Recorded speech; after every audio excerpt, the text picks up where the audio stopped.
e que essa semana seja uma semana de vitória em Ti, que o Teu nome seja engrandecido em nossas vidas, que o Teu nome seja engrandecido, Senhor, por onde quer que nós andemos, e que a Margosa receba da Tua doçura, do Teu agir a cada dia. Glorificado, exaltado e bendito seja o Teu nome para sempre. Essa é a nossa oração em nome de Jesus. Amém e amém. Glória a Deus.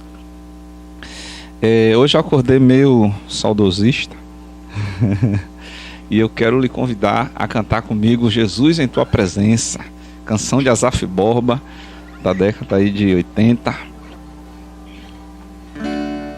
Esse é para Batista Raiz, né?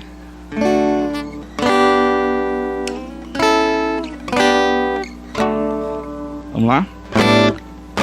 Jesus, em Tua presença, reunimos-nos aqui, contemplamos Tua face e rendemos-nos a Ti, pois um dia Tua morte trouxe vida a todos nós e nos deu completo acesso ao coração do Pai. Mais uma vez, Jesus, em Tua presença, reunimos-nos aqui, contemplamos Tua face e rendemos-nos a Ti, pois um dia Tua morte trouxe vida a todos nós e nos deu completo acesso ao coração do Pai.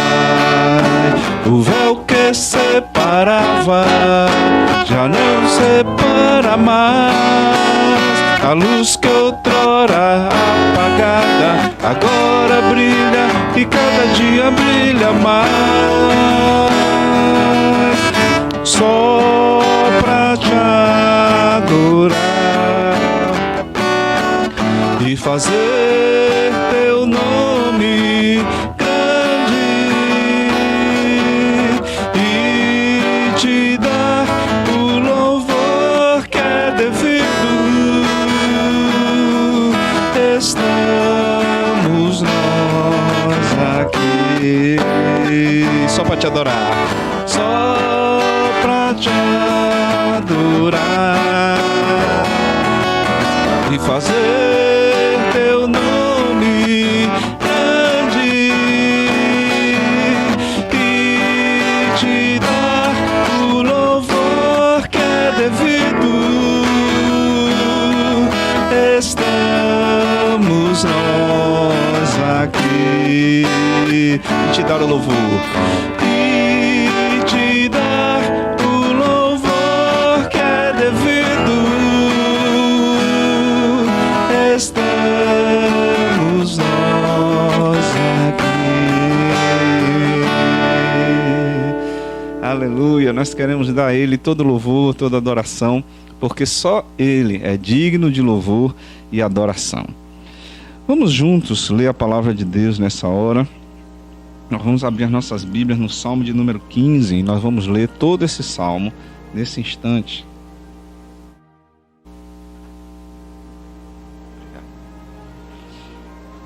Salmo 15, diz assim a palavra de Deus: Senhor, quem habitará no Teu santuário? Quem poderá morar no Teu santo monte?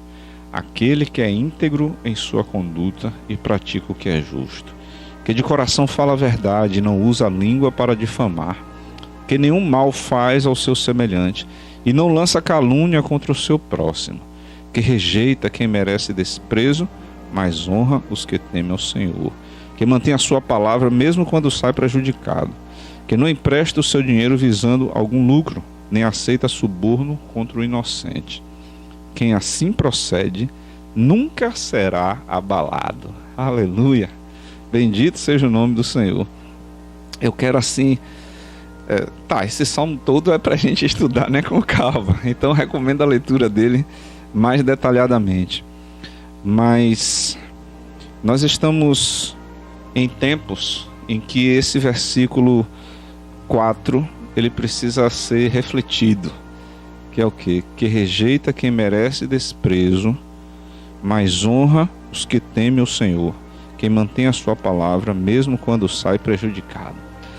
Então que sejamos esse tipo de pessoa Ele começa, né? Quem habitará no seu santuário? Esse tipo de pessoa que nós vimos aqui agora. Que tem uma pessoa de palavra, que honra a quem merece honra, que despreza quem merece desprezo. E tem pessoa que merece desprezo, pastor, as atitudes dessa pessoa. É disso que o salmista está falando. Tem gente que as suas atitudes não são dignas. Se você compreende que o amor de Deus é exatamente isso, amar a pessoa, mas a sua atitude que é reprovável, a gente reprova. O amor humano que é assim, que a gente acha que tem que, quando a demonstração de amor é aprovar tudo que a pessoa faz. Não, isso não é demonstração de amor. Isso, por sinal, é uma grande falta de cuidado. Um amigo verdadeiro, ele, por sinal, ele tem coragem de dizer para o seu amigo que ele está errado, né? E a gente vê hoje esse tempo que nós vivemos, essa nossa geração entende como expressão de amor aceitar tudo, dar sempre um amém para tudo que a pessoa faz. Não, isso não é expressão de amor. Isso é falta de cuidado. Quem ama aponta o erro. Quem ama corrige. É assim que Deus faz com a gente. Deus nos ama a tal ponto que deu Jesus, mas nos corrige. Glória a Deus então por sua palavra. Nós vamos ter agora o nosso momento missionário. O pastor Williams, hoje, que é o nosso promotor de missões em exercício, já está ali. Pronto, estou vendo ele grande aqui agora. Então o pastor Williams já está ali ao centro da nossa tela. Pronto, agora sim. Pastor Williams, bom dia. Eu não estou lhe ouvindo, cadê? Bota o som do homem aí, meu. Agora sim, estamos ouvindo bem. Deus abençoe.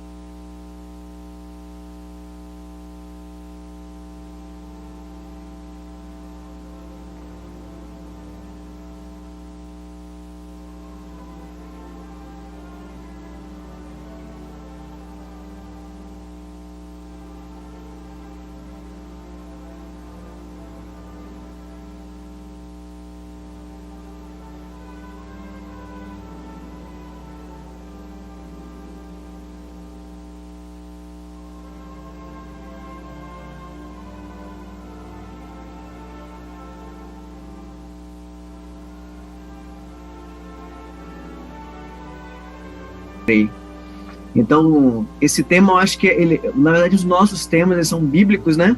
E eles são baseados naquilo que a palavra do Senhor tem pra gente. E é bom porque nós desfrutamos daquilo que nós cremos. Nós somos frutos do que nós cremos e, claro, baseado na palavra do Senhor. Então, eu queria nesse momento estar orando por missões. Logo depois eu queria pedir para mim liberar o clipe para juntos podermos cantar, né? Comemorando este tempo. Bem, vamos orar? Senhor, nós queremos te agradecer, Pai, pela oportunidade de poder pregar a Tua palavra. Esta missão que o Senhor nos deu, nos comissionou a pregar a Tua palavra e queremos, sim, ser fiéis no cumprimento deste pedido, Senhor Deus. Então, nós queremos viver e desfrutar a cada dia mais e mais da Tua palavra, colocá-la em prática, Senhor, que sejamos missionários, Senhor Deus, de diversas formas, possamos ir ao campo missionário, pregar a Tua palavra, no mundo, na vida das pessoas que aceitam esse sacrifício. E ele faz a comparação, inclusive, em termos da dádiva, né, da salvação em relação à maldição do pecado. A maldição do pecado vem de um único pecado, de um único homem, né? Enquanto que a dádiva da salvação vem de todos os pecados, ou seja, vem da remissão de todos os pecados. Ou seja, se Adão morreu, né, ou se Adão pecou e por causa disso o pecado dele cai sobre a humanidade, toda a humanidade peca, então Jesus, no seu sacrifício, atrai para si o pecado de todos. E ao atrair para si o pecado de todos, não tendo pecado, e morrer por isso, a dádiva que provém desse sacrifício é muito superior à maldição que vem do pecado. Isso tem como principal consequência o que Paulo chama aqui de justificação, né? Paulo vai dizer que por causa do sacrifício de Jesus, nós somos justificados. O que é que isso significa? Que, muito embora sejamos culpados, né, pelos pecados que cometemos, ou seja, pelo pecado atual, como nós vimos na semana passada, tanto quanto pelo pecado original, né, o sacrifício de Jesus abona todos esses pecados, né? Meus alunos costumam dizer: professor, eu faltei a aula porque eu estava doente, né? Você pode retirar a minha falta? Aí eu digo para eles o seguinte: infelizmente eu não tenho como retirar a sua falta porque de fato você faltou. Eu não tenho como dizer que você estava presente se você não estava. O que eu posso fazer, e é isso que as regras, né, me permitem, é abonar a sua falta, justificar a sua falta. O que isso significa? Essa falta sua não vai ser contabilizada, né, no final do semestre, quando a gente, né, contar todas as suas presenças, todas as suas faltas. Você não pode ter mais do que 25% de faltas, né? Se eu tive 100 horas aula, você não pode ter mais do que 25 faltas, mais de 25 horas de falta. Se você tiver, por acaso, 26 e a 26ª for abonada justamente por causa de um atestado médico ou de outra coisa, essa última falta aí não vai ser contada, muito embora você tenha faltado, e por causa disso você não vai ser reprovado. Então, nós não nos tornamos justos, né, por mérito próprio, mas nós somos feitos justos pelo sacrifício de Jesus. Ou seja, o sacrifício de Jesus abona a nossa falta, né? No julgamento final, quando as nossas vidas serão expostas, né, e a sentença será justificada, o Pai vai dizer: você não presta, mas você vai para o céu, porque aquilo que você devia, né, já foi pago por Jesus Cristo. É isso que significa a justificação. A gente vai entrar em mais detalhes, né? Portanto, hoje a gente vai entrar no nosso tópico, talvez mais importante, né, que é uma compreensão mais específica do que é salvação. Aí uma figurinha que nos lembra disso, né? A cruz do meio está vazia, porque a salvação se conclui quando o cara ressuscita, né? A morte dele é só parte do processo de salvação. A salvação é consumada, né? O sacrifício, sim, é suficiente, e ele diz está consumado quando morre, mas é quando ele ressuscita, né? E Paulo vai dizer: aí está toda a nossa esperança, né? Porque um dia vamos ressuscitar da mesma forma que ele ressuscitou. Ele está falando ao estado de glorificação, né? Então, o que é que diz a CBB sobre a salvação? Me perdoem, eu esqueci de trocar aqui ao preparar, mas esse é realmente a apresentação certa. O que está pecado aqui, mas é salvação, viu, gente? Faça essa correção mental aí. Então, o que é que diz a Convenção Batista Brasileira sobre a doutrina de salvação? Primeiro, a salvação é outorgada por Deus pela sua graça, mediante arrependimento do pecador e da sua fé em Jesus Cristo como único Salvador e Senhor.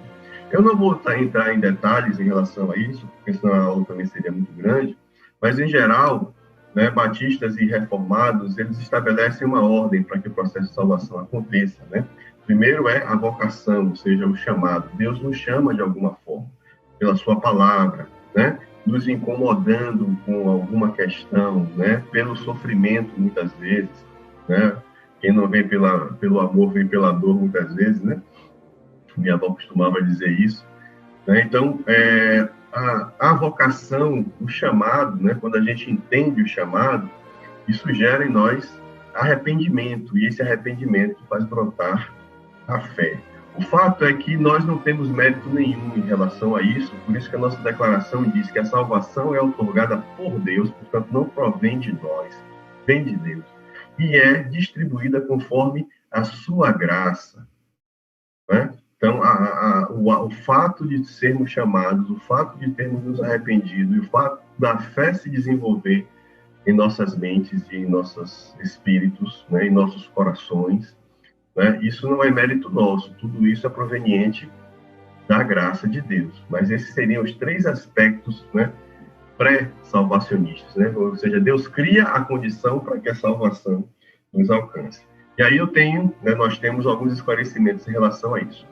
O preço da redenção eterna, a gente vai falar um pouco sobre o que é redenção, né, do crente, foi pago de uma vez por Jesus Cristo pelo derramamento do seu sangue na cruz. Então, a salvação, muito embora seja pela graça, como diz pastor Cleverson, não foi de graça.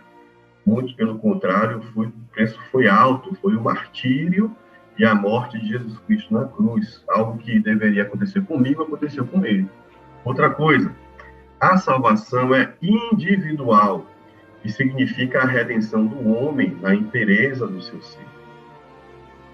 É um dom gratuito que Deus oferece a todos os homens e que compreende a regeneração, a justificação, a santificação e a glorificação. Vamos detalhar esses aspectos durante a aula de hoje. O que é, portanto, a regeneração? A regeneração é um ato, portanto, acontece em um instante. É o ato inicial da salvação, em que Deus faz nascer de novo o pecador perdido, fazendo dele uma nova criatura em Cristo.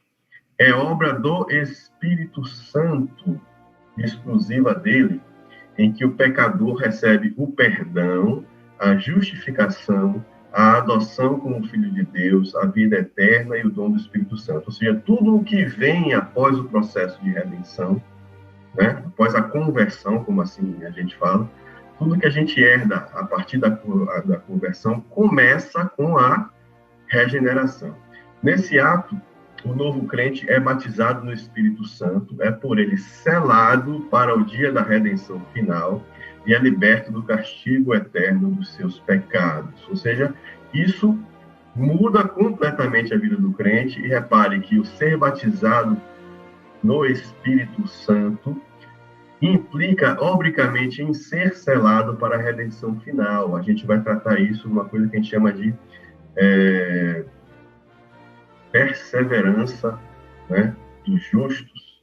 Então, os justos vão perseverar na fé, não por suas próprias forças, mas porque Deus persevera com ele, que fomos selados com o Espírito Santo. Há 2 condições para o pecador ser regenerado. Como nós já falamos, arrependimento e fé. O arrependimento implica a mudança radical do homem interior, por força do que ele se afasta, do pecado e se volta para Deus. A fé é a confiança e aceitação de Jesus Cristo como Salvador e a total entrega da personalidade a Ele por parte do pecador. Repare que a confiança e a aceitação de Jesus como Salvador implica em crer que o seu sacrifício é absoluto e que seu sacrifício é também suficiente. Ou seja, não há nada a mais que a gente precise fazer pela nossa salvação, senão aquilo que Jesus Cristo já fez. Nessa experiência de conversão, o homem perdido é reconciliado com Deus, né? A gente viu que Paulo fala muito em inimizade e em reconciliação, e nós falamos disso também na semana passada, no título 4, quando tratamos do pecado. O pecado nos torna inimigos de Deus, enquanto que o sacrifício do próprio Deus reestabelece o relacionamento entre Deus e a humanidade. Então, na conversão, o homem é reconciliado com Deus e Deus lhe concede perdão, justiça e paz. A justificação que ocorre simultaneamente com a regeneração é o ato pelo qual Deus, considerando os méritos do sacrifício de Cristo, absolve no perdão, absolve no perdão o homem de seus pecados e o declara justo Repare que absolver, né, no perdão, não é constatar a inocência. Né? Muito pelo contrário, Deus vai constatar que somos culpados, mas vai perdoar o nosso pecado. Né? E, portanto, a absolvição não vem pelos nossos méritos, mas vem pela justificação que é dada por meio da justiça que há no sacrifício de Cristo, capacitando para uma vida de retidão diante de Deus e de correção diante dos homens. Essa graça é concedida não por causa de quaisquer obras meritocratas praticadas pelo homem, mas por meio de sua fé em Cristo. E Paulo fala muito sobre isso aos Gálatas, aos Efésios também. A santificação, que é o último estágio, né, do processo de conversão, é um processo que, principiando na regeneração, último não, né, o estágio atual daqueles que já foram convertidos. A santificação é um processo que, principiando na regeneração, leva o homem à realização dos propósitos de Deus para a sua vida e o habilita a progredir em busca da perfeição moral e espiritual de Jesus Cristo, mediante a presença e o poder do Espírito Santo que nele habita.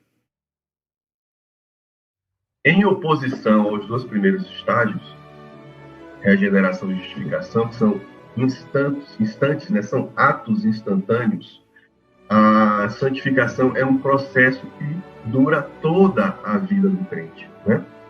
No instante em que você se converte, você é regenerado e a regeneração gera justificação. Após a justificação, começa o processo de santificação. Né? Então, digamos que aqui seja a sua conversão, aqui seja o retorno de Cristo ou a glorificação da igreja. Né? O que acontece entre a minha mão esquerda e a minha mão direita é o que a gente chama de santificação. Portanto, é um processo que vai durar toda a vida do crente, toda a história da igreja. Ela ocorre na medida da dedicação do crente e se manifesta através de um caráter marcado pela presença e, observem, pelo fruto do Espírito, né? Bem como por uma vida de testemunho fiel e serviço consagrado a Deus e ao próximo. Por fim, a glorificação é o ponto culminante da obra de salvação e é o estado final, permanente, da felicidade dos que são redimidos pelo sangue de Cristo. Né? Então, reparem que de todas as doutrinas que nós vimos até hoje, a doutrina da salvação é a doutrina em que a Igreja Batista, a Igreja agora como Igreja Nacional, né, como denominação, é o ponto em que nós mais nos atemos em detalhar os processos. É muito importante que a gente entenda o processo de salvação. É importante que a gente entenda por que a gente precisa ser salvo. A gente fez isso na semana passada. É importante que a gente entenda a fonte de nossa salvação, que é Jesus, que é Deus, né? Mas é importante também que a gente entenda o processo de salvação e o que é que isso realmente significa. Porque hoje nós estamos envoltos, né, em uma cultura que oferece salvação para tudo o que é tipo de problema que você tem. E cada salvação é mais importante do que a outra, né? Obviamente que isso não é novidade dos nossos tempos, né? Salomão já dizia, não há nada de novo debaixo do sol. As velhas ideias vão se reciclando, né? E uma coisa que era antiga no passado, né? Alguém bota uma roupa nova e parece com uma novidade nos dias de hoje. Mas não há nada de novo debaixo do sol, né? Mas há uma reciclagem de ideias que vão indo e voltando o tempo todo.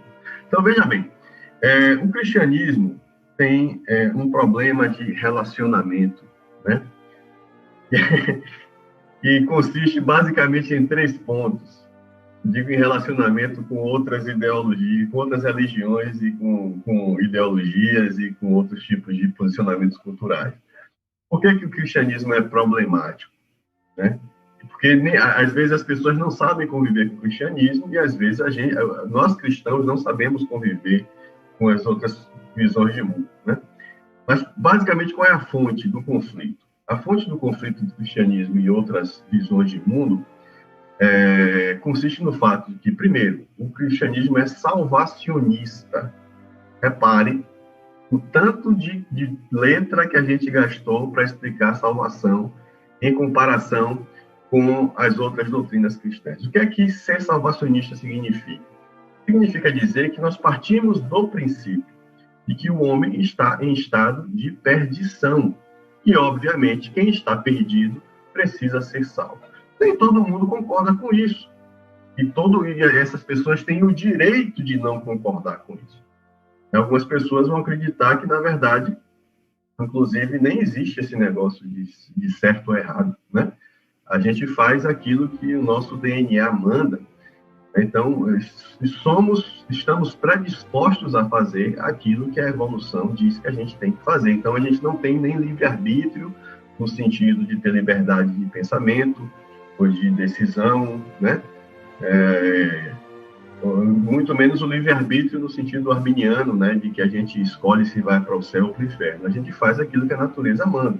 Se a gente faz o que a natureza manda, então não tem por que ser salvo. As pessoas têm todo o direito de pensar dessa forma. E é aí, às vezes, que a gente, como cristão, não sabe conviver com isso, né? E quando é que as pessoas não sabem conviver com o cristianismo? É que, muito embora a gente defenda o direito das pessoas crerem naquilo que elas quiserem, a gente não pode nos furtar da obrigação de anunciar aquilo que a gente acha que é importante. Como o pastor falou no início dessa EBD, né? O amor não se manifesta apenas quando você agrada e dá ao seu ente amado aquilo que ele quer, né? O saudoso educador Samitiba, ele tem um livro cujo título é Quem Ama, Educa. Né? E qualquer educador vai entender que o processo de educação é difícil e é doloroso, tanto para quem educa, quando ama, quanto para quem está sendo educado. Então, como pai, tem coisas que eu tenho que dizer para os meus filhos, não. Eu sei que eles vão sofrer por isso, mas eu sei que é importante que eles sofram por isso, para que eles tenham um processo de educação saudável. Né? Então, como cristão, eu sou constrangido, né, pelo autor da minha fé e da minha salvação a amar todos os seres humanos. E amar os seres humanos significa sentir dor, né, por esses seres humanos, quando eu sei que esses humanos não estão salvos, mas precisam da salvação religiosa. Né? Agora, a gente precisa saber exatamente que salvação é essa que a gente está anunciando. Hoje em dia, qualquer tipo de ideologia, né, ou de religião vai apresentar as suas próprias demandas e aquilo que precisa ser salvo. Né? Basicamente, a gente vive um mundo em que ser salvo, em muitas visões, significa ser salvo de algum tipo de opressão. Interessante que há uma ligação muito próxima entre as ideologias contemporâneas, né, e o cristianismo, porque toda ideologia vai se comportar exatamente como o cristianismo se comporta. Vai dizer que o homem está perdido, a humanidade está perdida, tem um pecado que precisa ser corrigido, né? Portanto, a humanidade precisa ser salva de alguma coisa. E essa ideologia tem um único caminho pelo qual a humanidade pode ser salva disso. E mais do que isso, né? Essa salvação também é universal, independe da sua cultura, né? Inclusive, a gente julga a história por meio disso, né? A gente, de forma anacrônica, vai julgar o que aconteceu no passado com os olhos do que acontece no presente, né? E a gente só vai mudar o foco da salvação. Então, a salvação vai ser de algum tipo de opressão, né? Se eu sou pobre, eu preciso ser salvo da opressão capitalista, né? Se eu sou libertário ou liberal, eu preciso ser salvo da opressão conservadora. Se eu sou conservador, repare como isso, né, parece bem com os dias atuais. Se eu sou conservador, eu preciso ser salvo da opressão liberal. Então, a minha vida agora vai ser dedicada a salvar a humanidade da opressão liberal, né? Se eu sou liberal, eu dedico minha vida à opressão que os conservadores exercem sobre mim. Se eu sou comunista, a minha libertação é contra o capitalismo. Se eu sou capitalista, a minha obsessão, né, e a minha salvação, a salvação que eu ofereço, é contra o comunismo, né? E a gente perde de vista aquilo que é mais importante. E o problema da raça, do sexo, do capital, do comunismo, do liberalismo, do conservadorismo ou de qualquer outro tipo de opressão não está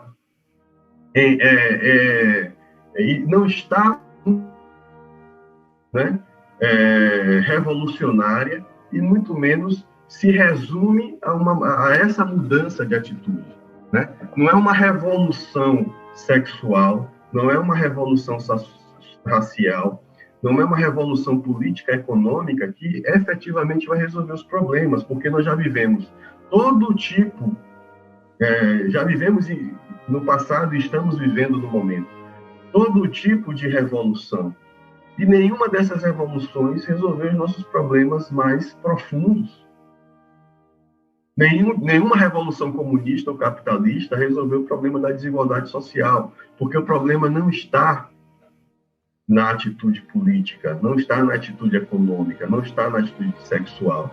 O problema está em uma atitude primitiva que reside no pecado original, como nós vimos na aula passada. Como falou Jonathan Edwards, se a gente não tivesse acesso à Bíblia, né, e principalmente acesso à doutrina do pecado original por meio da revelação, isso seria racionalmente deduzido pela realidade humana, né? Bastava você ver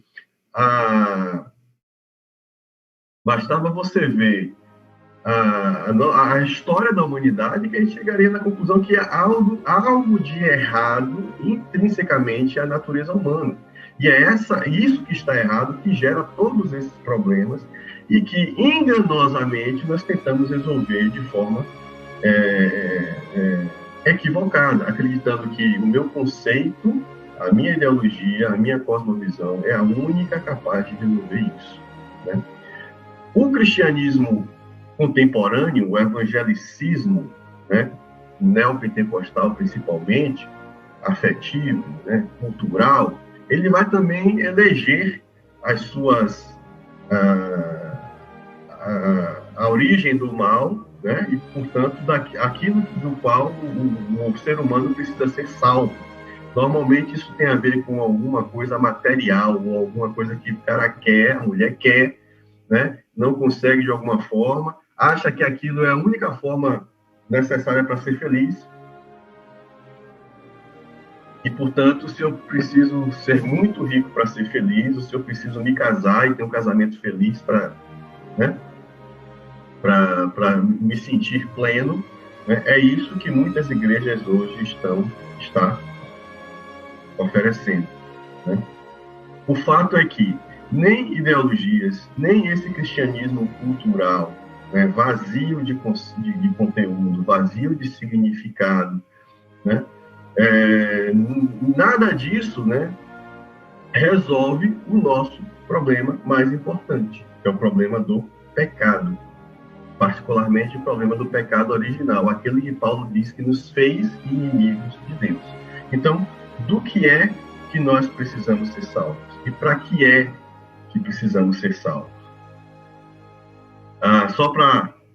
De vez em quando eu falo, depois eu vou dizer algumas fontes e tal, eu acabo não dizendo. Mas para quem quiser saber mais sobre a relação entre ideologia, idolatria e religião, eu recomendo esse livro, Visões e Ilusões Políticas, do David Koyce. Ele não está mais tão novinho assim, certo? Ele já está todo grisalho. Ele é um professor canadense de ciências políticas, né? E esse livro é um livro extremamente importante para a gente compreender essas relações ideológicas, né, na contemporaneidade. Ele faz o subtítulo justamente é uma análise e crítica cristã das ideologias contemporâneas. Ele vai criticar tudo, né? Se você é de direita, se prepare, ele vai descer o sarrafo. Se você é de esquerda, também se prepare, porque ele vai descer o sarrafo. Ele vai dizer você é idólatra, independente do seu posicionamento político-econômico. Então, é um livro extremamente interessante, cristão, né? E, portanto, ele tem uma cosmovisão cristã em relação a isso, né? Mas, então, o que é essa salvação? Para quê? Né? De que nós devemos ser salvos e para que precisamos ser salvos, né? A nossa declaração fala em redenção, né? A palavra grega lutron é a palavra que foi traduzida como redenção e literalmente significa resgate, preço de soltura ou preço de um resgate, significa também reabilitação. Note nessa palavra, ó, libertação, né? Reparo, né? Por que Paulo usa a palavra lutron nos seus escritos, né? Justamente porque o que ele está argumentando, a retórica dele toda se baseia no fato de que o pecado original significa que somos escravos do pecado. E por sermos escravos do pecado, somos inimigos de Deus. Então, a salvação que Deus vai trazer para a gente, por intermédio da justiça de Cristo, é uma libertação da escravidão do pecado. Ou seja, nós não estamos salvos da opressão de ninguém, nós não estamos salvos da opressão de um sistema econômico, nós não seremos salvos da opressão de um sistema racista, nós não seremos salvos da opressão de um sistema homofóbico, porque quando a gente resolver um problema social aqui, a nossa natureza caída vai gerar um outro problema social mais adiante. Então, as soluções que nós temos, quando pensamos apenas numa temporalidade, são soluções sem a perspectiva da eternidade, são soluções paliativas, né? Tapa buraco, na verdade eu substituo um problema por outro, porque o problema não está no ato, está em quem causa esse ato, que é o ser humano. O ser humano tem a natureza decaída. Então, por mais que a gente tenha atos de justiça, né, esses atos de justiça são sempre acompanhados pela nossa iniquidade. Então, por melhor que sejam as minhas intenções, né, quando eu escrevo um manifesto denunciando, eu não posso perder de vista que eu mesmo estou contaminado com algum tipo de iniquidade, que se eu consigo enxergar a maldade do outro em determinados pontos, a minha própria maldade está oculta, né?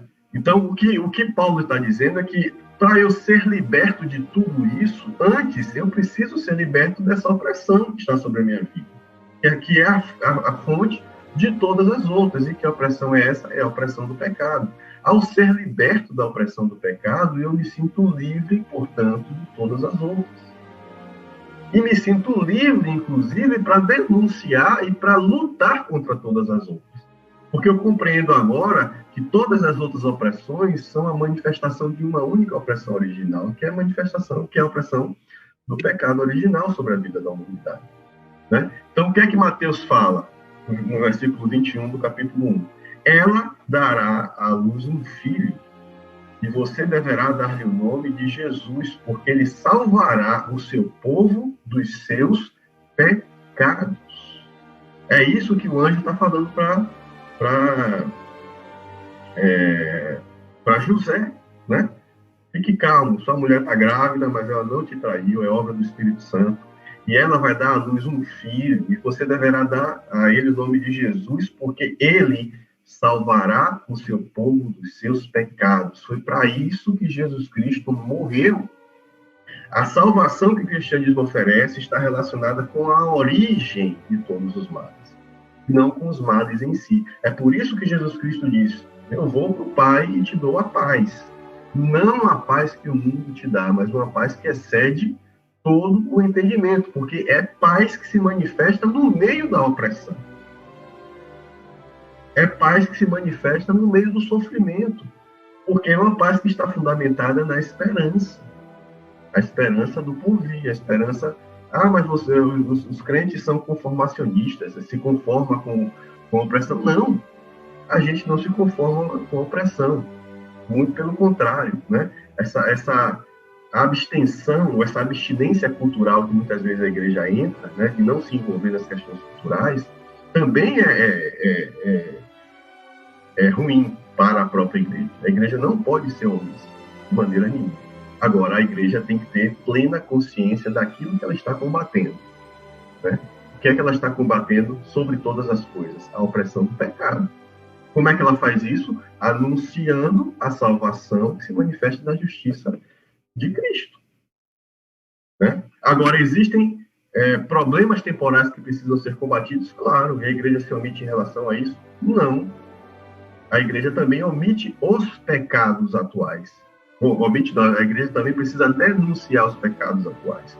A igreja denuncia o pecado original, mas também precisa denunciar os pecados atuais, certo? Agora, quando a gente faz isso, a gente tem a esperança, né, de que tudo aquilo que a gente está combatendo já foi resolvido desde a eternidade, por meio do plano de salvação. Então, nós, portanto, somos salvos do pecado original. Isso acontece agora, mas ainda não. É mais um dos paradoxos que o pastor gosta. Agora, mas ainda não, né? Já estamos salvos, mas a salvação ainda não foi concluída. É um processo. A salvação é um ato, mas também é um processo, né? Por que é um ato? Porque alguns estágios da salvação são imediatos, como nós já vimos na nossa própria declaração doutrinária. Regeneração e justificação são atos que já aconteceram para aqueles que foram salvos.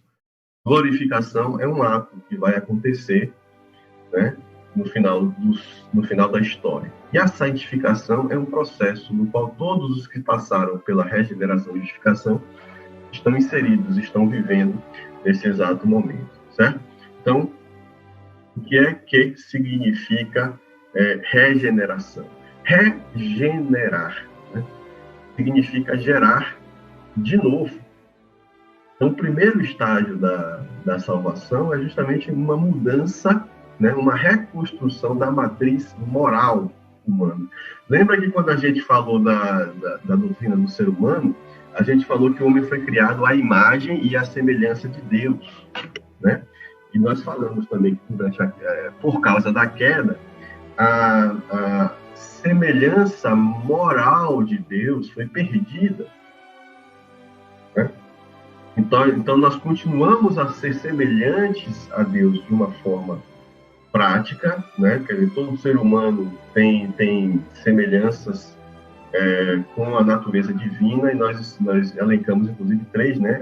O raciocínio, as afetividades e a vontade. Todos nós temos mente, né? Pensamentos. Todos nós temos relacionamentos afetivos, e todos nós temos vontades, né? São as três características principais da divindade que nós herdamos. Todo ser humano tem isso, mas nós perdemos a semelhança moral, né? A justiça divina se perdeu na nossa matriz corrompida pelo pecado. Então, a regeneração se constitui justamente em reconstruir essa matriz moral. Então, como seres humanos caídos, nós não podemos fazer o bem. Nós perdemos a capacidade de não pecar, né? Precisamos, portanto, reconstruir essa matriz moral para que recuperemos a possibilidade de não pecar. Nós não vamos, nesse momento, perder a possibilidade de pecar, né? Nós continuamos, né, podendo pecar, mas vamos ganhar a habilidade de poder não pecar, ou recuperar essa habilidade. Da mesma forma que Adão, antes de pecar, poderia pecar ou não, ao sermos regenerados, nós voltamos a ter a possibilidade de pecar ou não, né? E o processo de santificação, que a gente vai tratar mais adiante, vai se concentrar justamente em dois processos distintos. O processo de suprimir a possibilidade de pecar e de florescer a possibilidade, de fazer florescer e desenvolver gradualmente a possibilidade de não pecar. Então, é sempre um processo de supressão de um lado e de desenvolvimento gradual do outro, né? E a regeneração só pode ser conhecida por seus efeitos, né? Então, eu não olho para uma pessoa, né? A pessoa levantou lá o braço na igreja e disse que se converteu. Eu não posso realmente ter certeza de fora, né, de um observador externo, de que ele foi regenerado, a não ser convivendo com essa pessoa, né? É o dia a dia dela, né? São as coisas que ela fazia contumazmente que ela deixa de fazer, né? São as vontades que ela tinha e que ela deixa de ter. São os impulsos que ela tinha e ela deixa de ter. Com perdão aí da cacofonia, viu, professora? Ou ela tinha. Então, são os efeitos da regeneração, né, é que provam que a pessoa foi regenerada. Não é a pessoa levantar a mão, não é a pessoa cair lá em êxtase, não é a pessoa entrar no mistério. Não é nada disso. É no dia a dia, né? São coisas que eram feitas, que eram ruins, que deixam de ser feitas porque a matriz moral dessa pessoa foi completamente alterada. Quem é o autor da regeneração? Deus, e exclusivamente ele, por obra do Espírito Santo. Então, é o Espírito, João 16:8, né? Então, é o Espírito Santo que nos convence do pecado, da justiça e do juízo, né? Ou seja, é ele que gera o arrependimento em nós. O arrependimento vai gerar a fé. A fé disponibiliza a graça em nossa vida que vai fazer a restauração, né, da nossa natureza divina. Seu lugar e necessidade da ordem de salvação. Por que é importante que ocorra a regeneração e por que a regeneração é o primeiro ato, né? Porque, como Paulo fala, nós estamos mortos em nossos pecados. Se nós estamos mortos, de maneira nenhuma poderemos responder ao chamado divino se não formos revivificados. Então, se nós não tivermos a nossa natureza pecaminosa moldada pela natureza divina, né, regenerada pela natureza divina, né, se não há nada de bom em nós, como poderemos, portanto, querer fazer o bem, né, que é receber a salvação em Cristo Jesus, né? Então, a regeneração é o primeiro estágio, porque a regeneração restaura em nós, né, a semelhança. Lembrem que eu falei também sobre, na doutrina do homem, sobre a semelhança ser importante para a comunicação, né? Eu me comunico com aquilo que é semelhante a mim. É necessário que haja algum ponto de identidade para que a comunicação aconteça. Então, se eu estou completamente, né, afastado de Deus, né, no sentido moral, porque eu perdi a imagem moral de Deus com o pecado, para que eu restaure, né, para que eu possa receber de novo a bênção divina e possa me reconciliar com Deus, Deus tem que restaurar em mim essa imagem, para que haja uma identidade, que por meio dessa identidade ocorra essa reconciliação e essa comunicação. Então, antes de qualquer coisa, a nossa natureza precisa ser regenerada. Quem faz isso não sou eu, nem é o pastor, nem é a igreja. Quem faz isso é Deus, por intermédio do Espírito Santo. Por isso que o pecado contra o Espírito Santo é referido como um pecado, o único pecado imperdoável. Porque se você blasfema contra o Espírito, ou seja, se você não crê que o Espírito tenha ação na sua vida, né, você está negando também a possibilidade de ter a sua vida regenerada. E sem regeneração é impossível haver justificação, santificação e glorificação, né? Isso aí entra no outra seara, né, que é a predestinação e eleição, que está no... Quem quiser saber o que eu particularmente penso, e em média o que os batistas pensam, assistam o título 6, né? Após a regeneração, né, entra a justificação.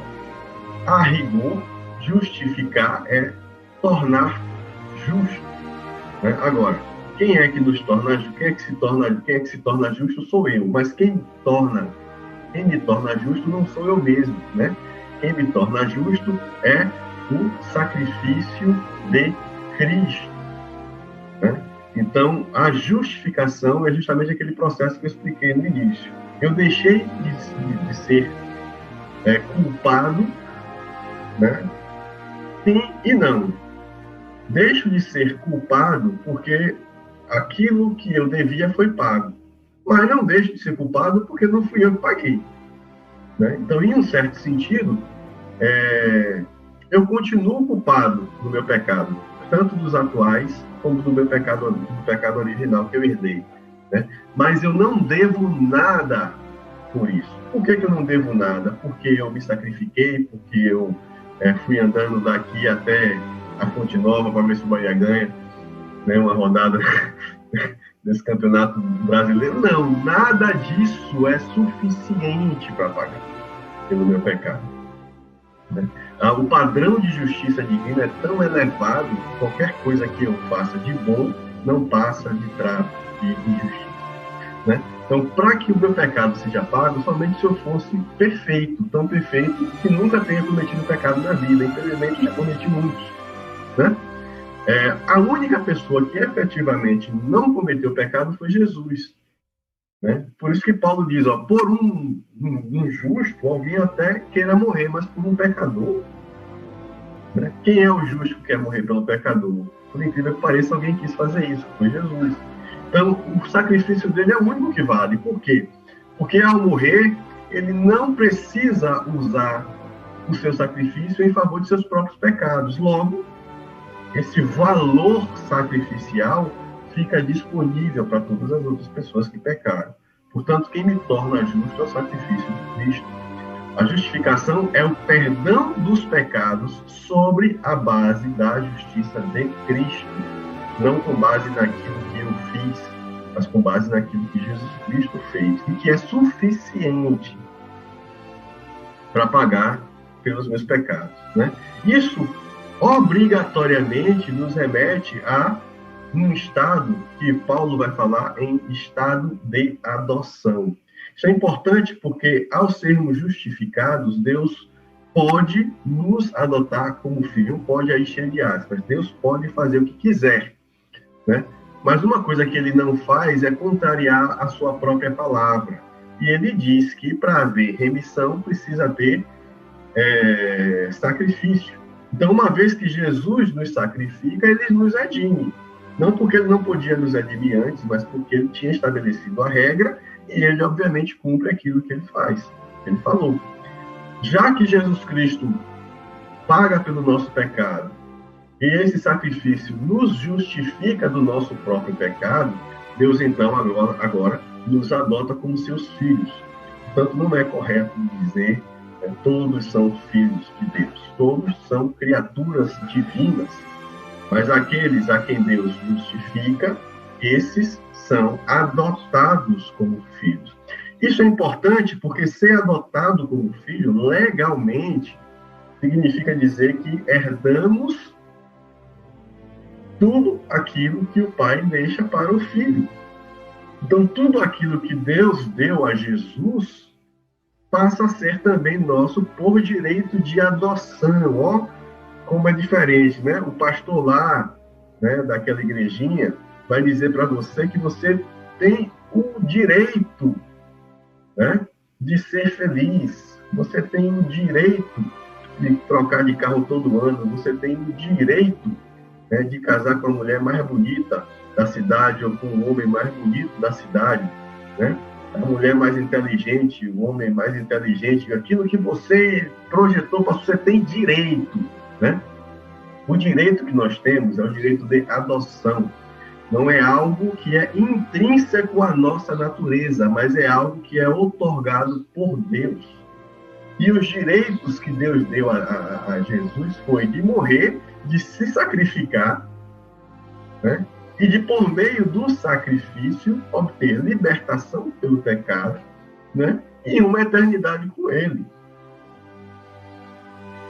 Então, cuidado, né, com as teologias aí que a gente vocês ouvem, né? Compare sempre com aquilo que a Bíblia fala, né? Então, a justificação nos dá o direito de sermos adotados, ou concretiza em nós a adoção como filhos, e como filhos adotivos temos os mesmos direitos do filho natural, né? Somos herdeiros por adoção daquilo que Deus preparou para o filho, né? Se concretiza fora do pecador, diante do tribunal de Deus, removendo a culpa do pecado. E é um ato completo, de uma vez e para sempre, é o que diz o Berkhoff no seu tratado de teologia sistemática, também conhecido como Sumário de Doutrina Cristã. A santificação, ao contrário de regeneração e justificação, não é um ato, mas é um processo. É um processo que começa no instante em que você é regenerado e justificado e só vai se concretizar quando você for, ou quando a igreja for glorificada. Então, é a operação do Espírito Santo que, mediante a graça divina, purifica o pecador, renova toda a sua natureza segundo a imagem moral de Deus e o capacita para a prática das boas obras. Isso acontece num piscar de olhos? Não, né? É um ato que consiste em dois campos, como eu falei, né? O primeiro campo é a supressão. Lembra que eu falei? Adão foi criado, né, com a possibilidade de pecar e a possibilidade de não pecar. Infelizmente, ele pecou. Quando ele pecou, nós perdemos a possibilidade de não pecar, que é o que nós chamamos de pecado original. Ficamos sob a maldição do pecado. Ao sermos regenerados, a possibilidade de não pecar é reativada, mas a possibilidade de pecar continua lá. Então, o que é a santificação? É um processo no qual nós vamos tentar suprimir, nós vamos gradativamente suprimir a possibilidade de pecar e desenvolver a possibilidade de não pecar. Então, em Romanos e em Gálatas, Paulo fala, né, nós precisamos lutar contra os impulsos pecaminosos. E tanto em Romanos quanto em Gálatas e em outros textos também Paulo vai falar de como nós precisamos fazer aflorar as nossas semelhanças com Cristo. Então, ou seja, de um lado precisamos suprimir a possibilidade de pecar, do outro lado precisamos fazer aflorar, crescer, florescer, desenvolver a possibilidade de não pecar, né? E ao contrário do que muita gente pensa e prega, as boas obras não são a causa da nossa santificação, mas são as suas consequências. Lembra que eu falei lá? Fruto do Espírito, né? O fruto do Espírito, né, é aquilo que testifica a nossa santificação. Tem um meme, você vai encontrar aí em páginas anticristãs ou anti-apologéticas, né, que diz o seguinte, né?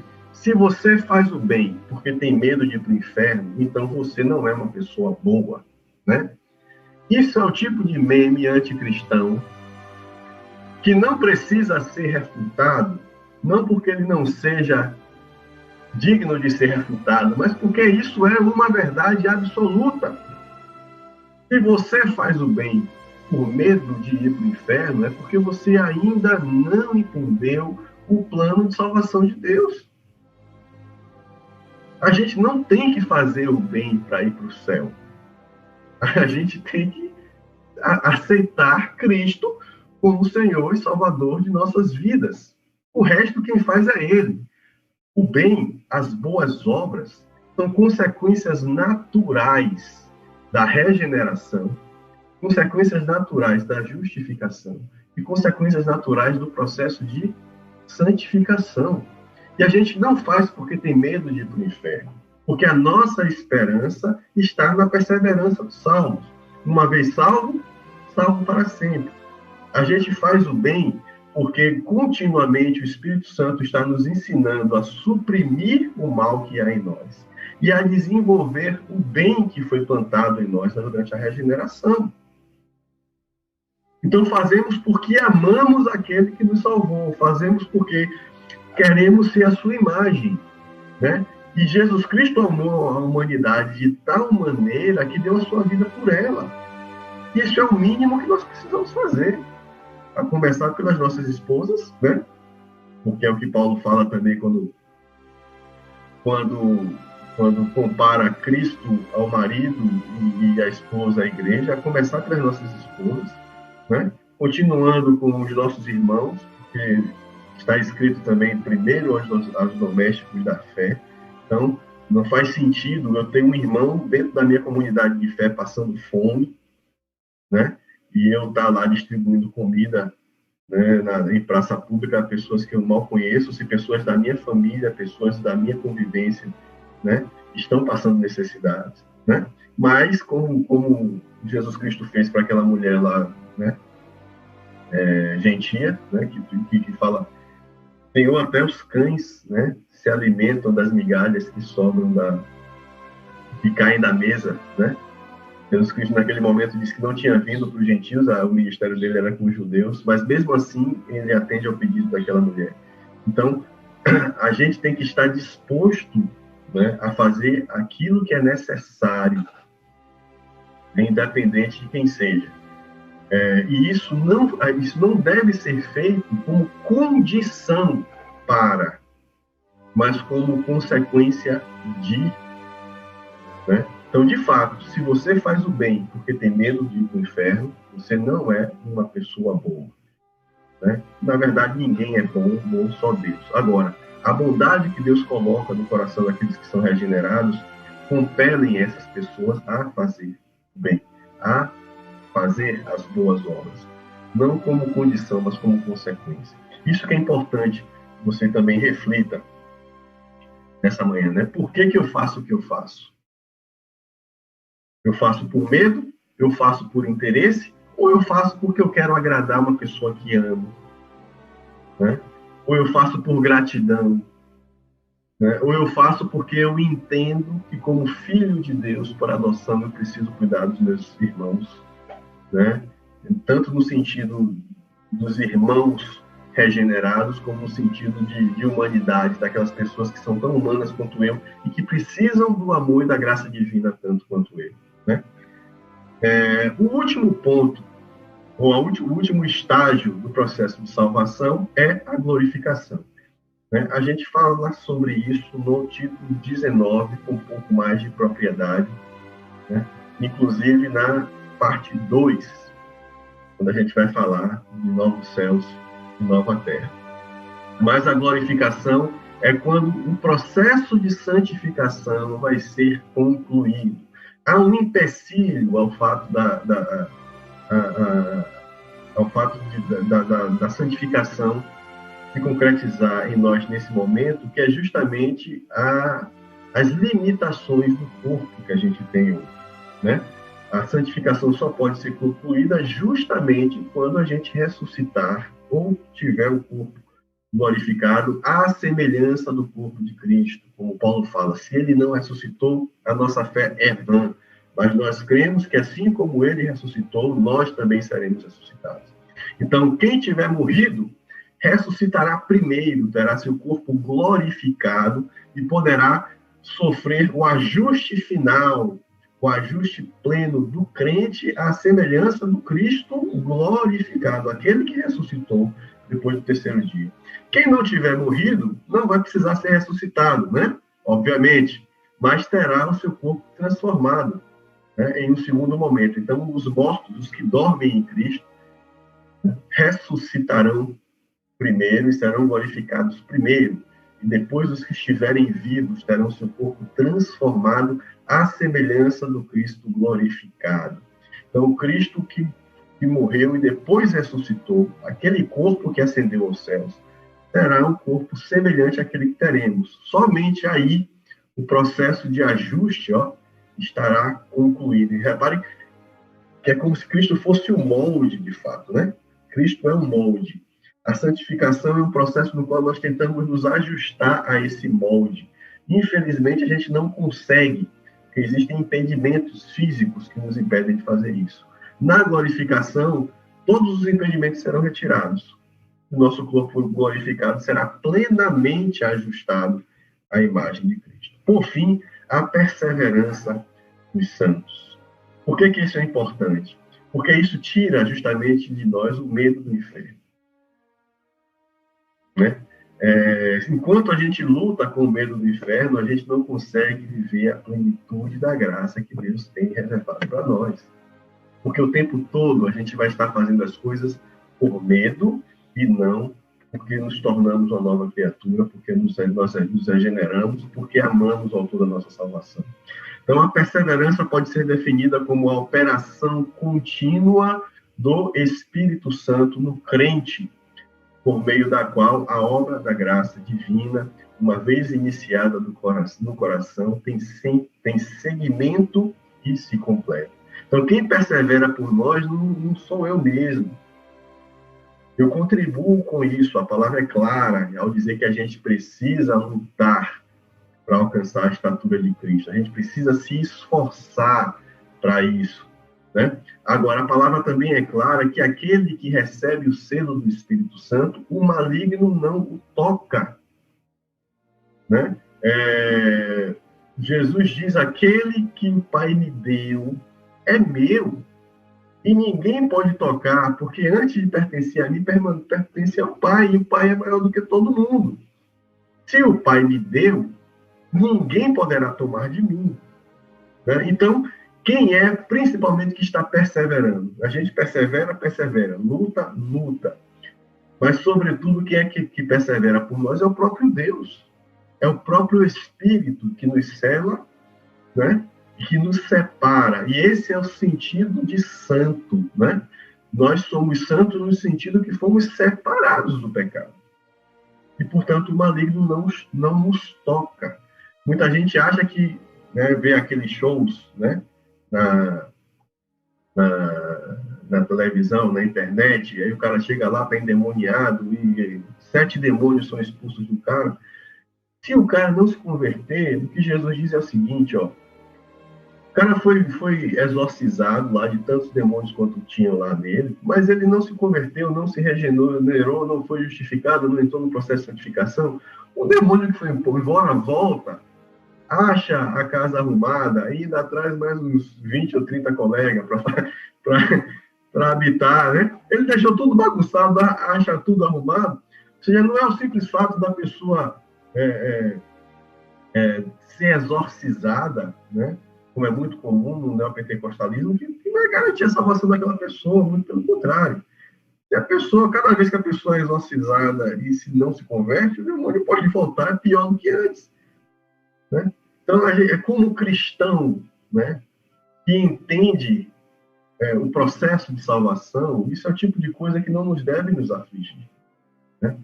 Eu não me lembro quem foi que escreveu isso, que perguntaram para ele se ele crê no diabo ou crê no inferno. É um desses apologistas famosos, não sei se foi o Piper ou algum desses, né, mais conhecidos. Ele diz, eu creio e não creio. Né? Eu creio que ele existe, é uma entidade, é um ser, né? Mas não creio nele no sentido de que creio que ele tenha qualquer tipo de poder sobre a minha vida. Por que não? Porque estou selado com o selo do Espírito Santo. Né? Então, não é algo que eu precise me preocupar. Né? Então, perder a salvação, né, não é algo que está dentro do escopo do projeto de salvação original de Deus. Uma vez salvo por Cristo, é impossível para o crente perder a sua salvação. Quem quiser dar uma olhada nessas referências. Né? É óbvio, lutamos contra as astutas ciladas do maligno, claro, Paulo fala isso aos Efésios. Né? Precisamos estar atentos. Precisamos perseverar na nossa fé, sim, né? Mas de nada adianta a nossa perseverança se Deus não estiver perseverando por nós. Então, é Ele quem nos sela com o selo do Espírito Santo, e por intermédio do Espírito Santo em nossas vidas, né, que nós conseguimos no instante da regeneração, é Ele que nos ajuda, né, nos mantermos fiéis. Óbvio que pessoas diferentes vão alcançar graus de santificação diferentes. E é por isso que Paulo se refere também ao galardão. A gente chegou a comentar sobre isso, né? E chega a dizer que alguns serão salvos como que de um incêndio, né? Basicamente, a pessoa é salva do incêndio com a roupa do corpo, né? Se você tem tempo de se preparar para se mudar de um lugar para o outro, você vai levar tudo que você quer, ou tudo que você precisa, as coisas mais importantes para você. Quem é salvo do incêndio, quando consegue salvar a vida, por ter salvado a vida, na verdade, já está no lucro. Então, vão existir, obviamente, graus de santificação diferentes. E é por isso que as Escrituras nos advertem, né, para a luta diária que nós temos em direção a esse processo de santificação. Agora, uma coisa que a gente não pode perder de vista é, uma vez selados com o Espírito Santo, estamos salvos para sempre, né? Como vamos chegar no céu é outra história. Se a gente vai chegar lá como saído do incêndio, ou como alguém que se preparou para estar lá, né? Isso aí é a nossa vida cristã que vai nos dizer. Mas é impossível para o crente perder a sua salvação, principalmente porque Deus persevera por nós. Concluindo, apesar do cristianismo nos impelir a agir de forma significativa na temporalidade, ou seja, nos nossos dias, a salvação que o cristianismo prega não é temporal. É o que a gente já falou também quando discutiu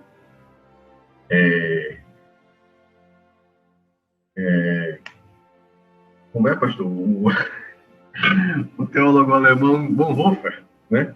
Quando a gente discutiu Bonhoeffer, né? A gente está aqui para resolver as coisas penúltimas, né? Mas por causa das coisas últimas. Isso é a razão de tudo. E isso é o meio pelo qual as últimas coisas vão ser, né, compartilhadas com as outras pessoas. Não é o fim em si mesmo. A temporalidade não é um fim em si mesmo, né? Mas é meio pelo qual as coisas atemporais ou eternas são dispensadas para a humanidade. A salvação começa agora e termina na volta de Cristo. Portanto, já, mas não ainda. É pela graça, mediante a fé somente. Não há nada, vou repetir, nada que você possa fazer para ser salvo. Quem faz é Deus. O que a gente faz é se arrepender e, por meio do arrependimento, desenvolve a fé, e a fé permite que a graça seja dispensada na nossa vida. Se isso é por livre-arbítrio ou não, né? Leiam aí, ou assistam aí o título 16, o título 6, né, para saber a posição dos batistas em relação à eleição, predestinação. O sacrifício de Jesus é suficiente e absoluto. A gente chama disso de monergismo, que é o oposto de sinergismo. Na química a gente usa muito sinergia, né? A soma das partes é mais do que o todo, né? Às vezes eu faço umas questões dos meus alunos, né? Por exemplo, se você somar 50 ml de álcool etílico com 50 ml de água, automaticamente você imagina que você vai ter 100 ml de uma mistura de álcool e água, né? Quem concorda, balança a cabeça. 50 mais 50. Só que quando você soma 50 ml de água pura com 50 ml de álcool puro, né, você vai ter mais ou menos aí uns 95 ml de mistura. Né? Há um mistério. Há uma sinergia entre a água e álcool, né, que modifica as propriedades de ambos. Né? A água pura, né, não é a mesma água misturada. O álcool puro não é o mesmo álcool misturado, as propriedades mudam. A sinergia, nesse caso, é para menos, mas pode acontecer para mais. Né? Então, a sinergia é normalmente quando dois corpos ou duas entidades cooperam em uma coisa e o resultado disso é superior às contribuições individuais. Né? Existem muitas doutrinas, inclusive na tradição cristã, que pregam algum tipo de sinergismo, né? De que você precisa cooperar com Deus, tem um sacrifício adicional que você precisa fazer, né? Por exemplo, no romanismo católico, você precisa ser batizado, você precisa receber a crisma, você precisa participar da missa, você precisa receber a extrema-unção, né? Se você quiser se juntar com a pessoa, você precisa receber o sacramento do casamento, né? Então, os sacramentos são sacrifícios adicionais que complementam a obra de Cristo. O que a gente entende da palavra é que o sacrifício, a salvação é um processo monérgico, monergista. Não há qualquer contribuição humana para que a salvação se conclua, mas é uma obra exclusiva, absoluta e suficiente. Essa palavra suficiente é extremamente importante. Suficiente quer dizer bastante. Não precisa de mais nada. Jesus Cristo morreu e pronto. O que é que eu preciso fazer? Nada. Acabou. O sacrifício dele é suficiente e é absoluto, ou seja, não é relativo a nada. Não é relativo ao seu estado inicial, não é relativo a como você está agora, não é relativo ao que você faz de bom ou de ruim. É uma decisão dele e, portanto, é absoluta, né? O que eu tenho que me preocupar é com a santificação. Como eu estou desenvolvendo o meu processo de santificação? Como é que Jesus Cristo vai me encontrar?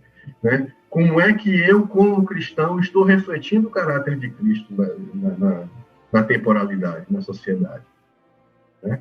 E refletir o caráter é muito mais importante do que ostentar, né, aquilo que supostamente Deus fez por mim. Deus não quer que você ostente a casa nova. Deus não quer que você ostente os 7 filhos que você teve, né?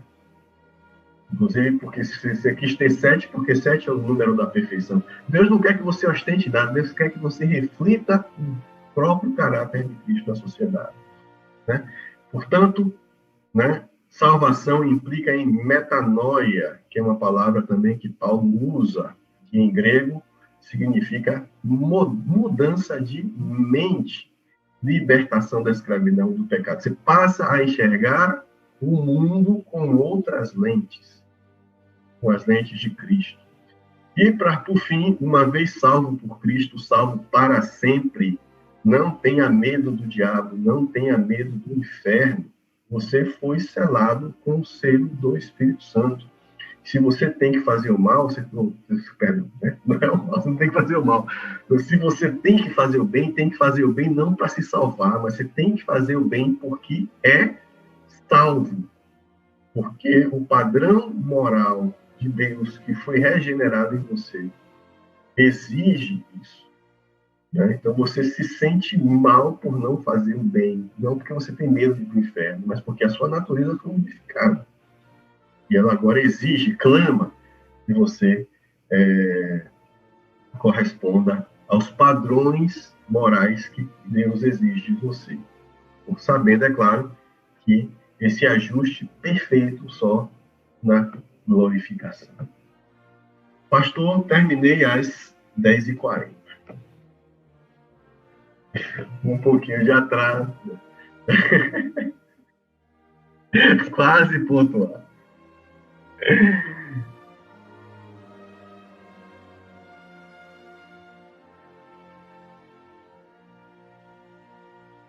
Eu tenho louvado a Deus e encerramos, né? Encerramos esse período aí de doutrinas batistas.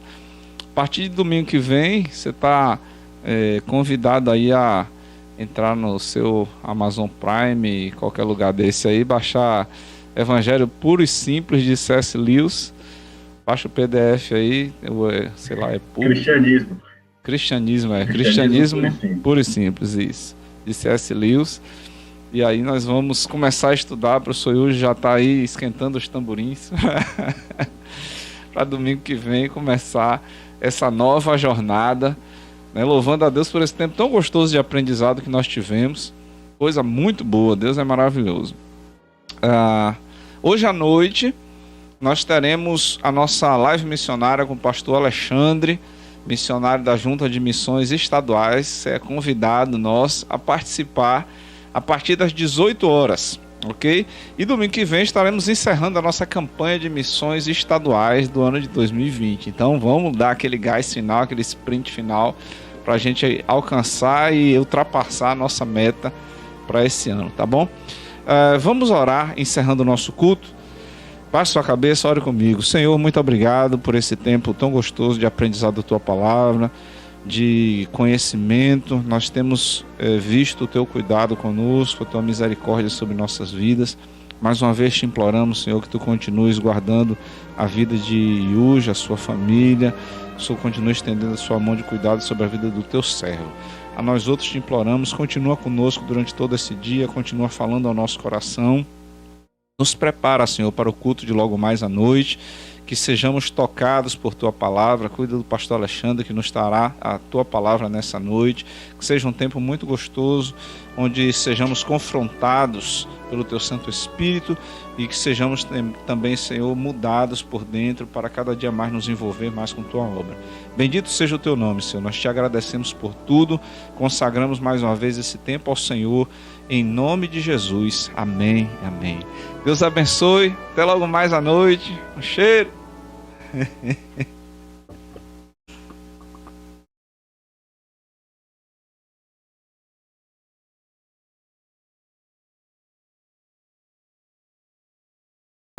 Alguém um dia ouviu o chamado.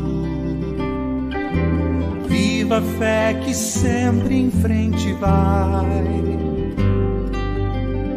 O espírito leve, por Deus quebrantado, creu de coração aberto e foi. Creu de coração aberto e foi.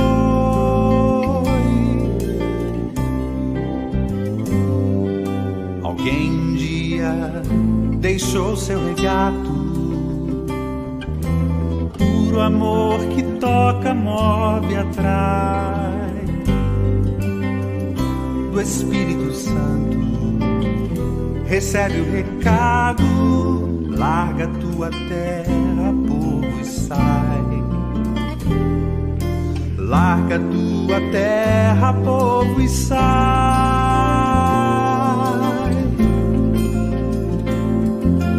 Rumo aos sonhos com Deus partilhados, rumo aos campos cobertos de flor, para a colheita, muitos já prontos, como nos disse o Senhor. Alguém um dia ouviu o chamado, creu de coração aberto e foi. E outros ficaram com o compromisso de apoiar, de orar e dizer vai. De apoiar, de orar e dizer vai.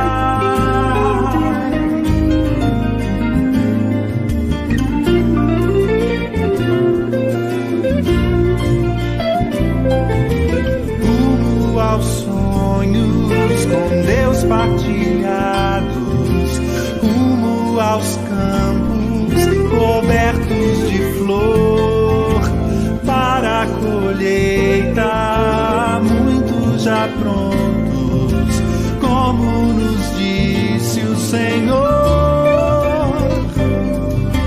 Rumo aos sonhos com Deus partilhados, rumo aos campos cobertos de flor, para a colheita, muitos já prontos, como nos disse o Senhor.